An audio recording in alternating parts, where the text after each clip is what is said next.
Hi, xin chào các bạn đã đến với kênh điện tử Quảng Nam ha. Thì hôm nay em sẽ chia sẻ cho quý anh chị cô bác chúng ta sửa một cái bo của quạt hơi nước hả các bạn. Thì cái bo loại như thế này thì nó rất là thông dụng, mình sửa rất là nhiều cái bo như thế này rồi ha. Cái dòng bo này nó khá là bền, nó dùng rờ le các bạn. Thì ở đây mình thấy có một vết cắt rồi. Và cái đường này là cái đường mát hả các bạn. Thì mình cũng chưa hiểu là người ta cắt cái đường này ra làm cái gì nữa. Tại vì là nó nối vào cái con IC nguồn luôn hả các bạn. Thì đầu tiên kiểm tra những cái bo quạt như thế này. Kiểm tra thì các bạn cần một cái mức nguồn 5V ha. Thì các bạn dùng luôn cái adapter 5V cho nó nhanh ha. Không cần phải dùng máy cấp nguồn gì cho nó rườm rà và rắc rối hả các bạn. Thì đối với cái dòng bo này các bạn, nó có rờ le là nó sẽ có mức nguồn 12V để cấp cho rờ le nữa hả các bạn. Thì ở đây nó có con 7805 này các bạn, mình sử dụng luôn cái adapter 5V cho nó nhanh hả các bạn. Thì ở trên tất cả các dòng bo quạt, nếu mà các bạn thấy con 7805 á, thì các bạn cấp nguồn 5V vào cho nó là các bạn biết liền là vi xử lý nó còn hoạt động hay không.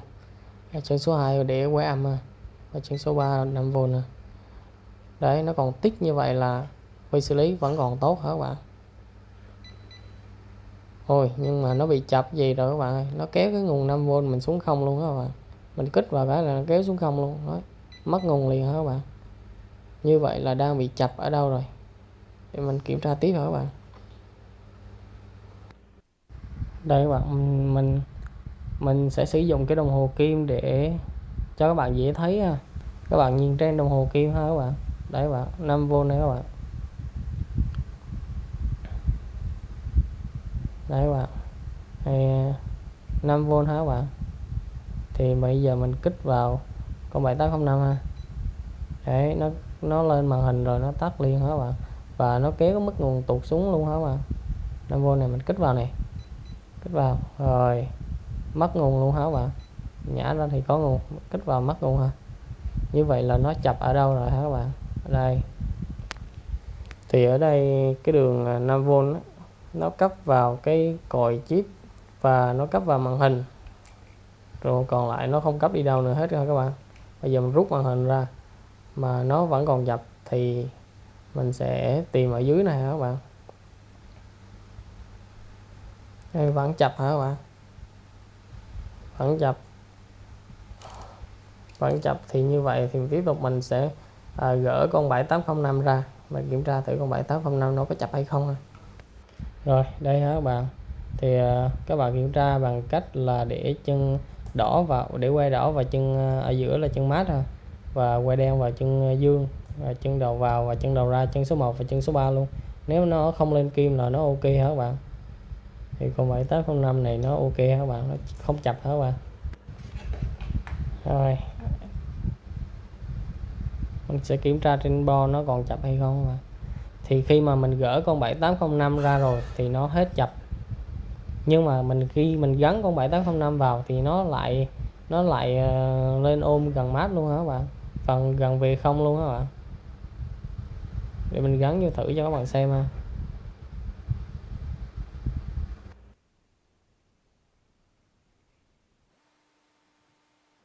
Rồi mình gắn vào rồi các bạn.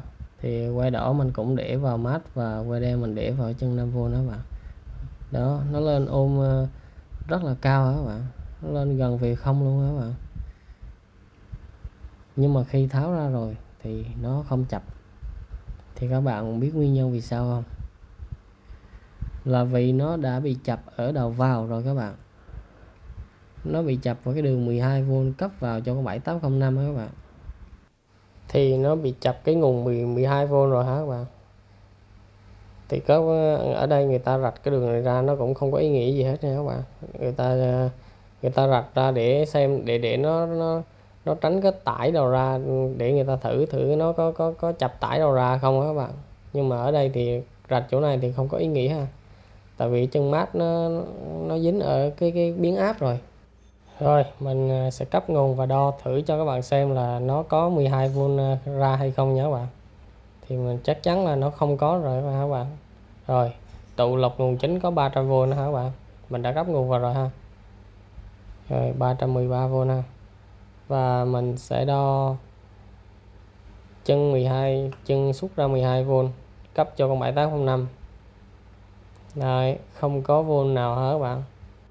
Rồi thì bây giờ nó không có nguồn 12V thì bây giờ mình sẽ kiểm tra xem biến áp hoặc là IC nguồn hoặc là diode xung nó có bị chập hay không hả các bạn.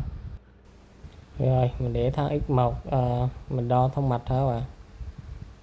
Rồi từ chân dương tụ lọc nguồn đi vào biến áp, đi qua biến áp, đi vào chân IC. Rồi ok, tốt hả các bạn.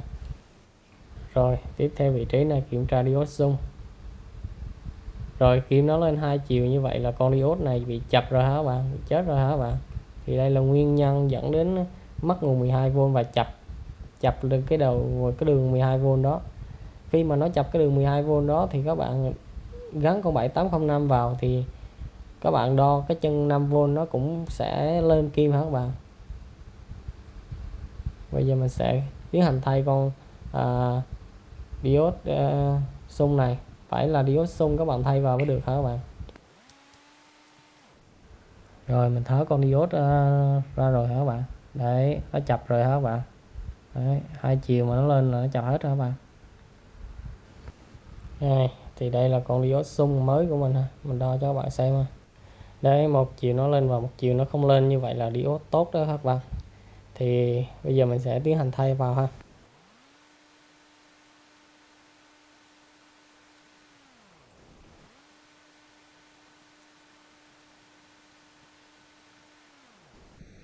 Rồi mình đã thay xong và mình cắm nguồn rồi ha. Bây giờ mình sẽ đo thử cho các bạn xem nó đã có nguồn hay chưa.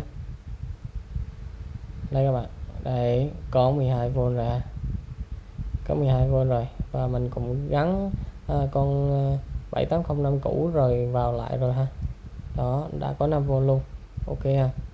Bây giờ mình sẽ gắn vào hoàn thiện như cũ ha.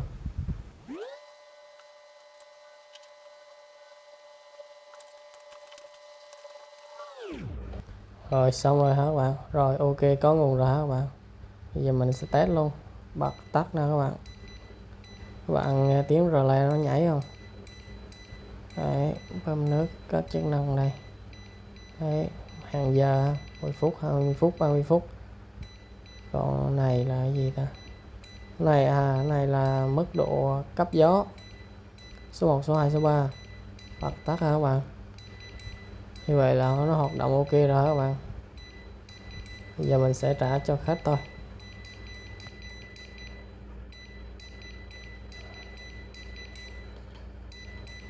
Ok các bạn. Bây giờ mình sẽ đo để mình tắt nguồn, mình đo cho các bạn xem là các mức nguồn nó ra như thế nào ha. Thì các bạn kiểm tra nó có nguồn hay không thì các bạn đo ngay cái con 7805 là ok nhất hả các bạn.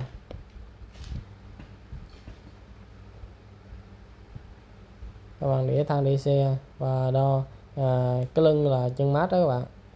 Chân đầu vào là 12V và chân đầu ra là 5V ha. Là ok ha. Đấy, đúng 5V ha. Xin cảm ơn quý anh chị cô bác chúng ta đã dành thời gian theo dõi video ha. Nếu quý anh chị cô bác chúng ta thấy hữu ích thì cho em xin một like và một lượt đăng ký để ủng hộ em làm nhiều cái video nó hay hơn nữa ha. Xin chào và hẹn gặp lại quý anh chị ở những video tiếp theo.